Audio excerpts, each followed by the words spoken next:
Village Cooking Tamil.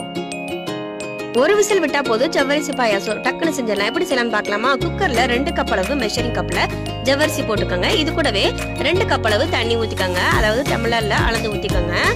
இப்ப தண்ணி ஊத்தி குக்கரை ஒரு விசில் விட்டா போதும். சூப்பரா ஜவ்வரிசி ரெடி ஆயிரும், நல்லா வெந்துரும். இப்ப 2 கப் அளவு தண்ணி ஊத்தணும்ல, இப்ப 2.5 கப் அளவு பால் ஊத்திக்கோங்க. நல்ல திக்கான பாலா ஊத்திக்கோங்க. பாலை ஊத்தி நல்லா பால் எல்லாமே நல்லா மிக்ஸ் ஆகி நல்லா கொதிக்கட்டும். நல்லா கொதி வந்ததுக்கு அப்புறம் இப்ப இந்த ஸ்டேஜ்ல 2 கப் அளவு இனிப்பு சுவைக்கேற்ப நாட்டு சக்கரை போட்டுக்கோங்க. நாட்டு சக்கரை போட்டு லைட்டா மிக்ஸ் பண்ணிட்டு அடுப்பு ஆஃப் பண்ணிருங்க. அடுப்பு ஆஃப் பண்ணிட்டு இது கூடவே இனிப்பு சுவையை தூக்கி கொடுக்க கொஞ்சமா உப்பு போட்டுக்கோங்க. இப்ப அடுப்புல கடாய் வச்சு நெய் 2 டேபிள் ஸ்பூன் போட்டு இருக்கக்கூடிய எல்லா நட்ஸையும் போட்டுக்கோங்க.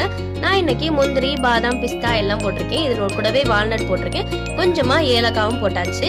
எல்லாத்தையுமே போட்டு நல்லா இந்த மாதிரி ரெடி பண்ணதுக்கு அப்புறம் நம்ம எடுத்து வச்சிருக்க பாயாசத்தோட மிக்ஸ் பண்ணிட்டோம் அப்படின்னா ரொம்பவே இன்ஸ்டன்டாவும் சூப்பரா நல்ல டேஸ்டான ஜவ்வரிசி பாயாசம் 10 நிமிஷத்துல செஞ்சிடலாம். ஓகே, செஞ்சு பாருங்க.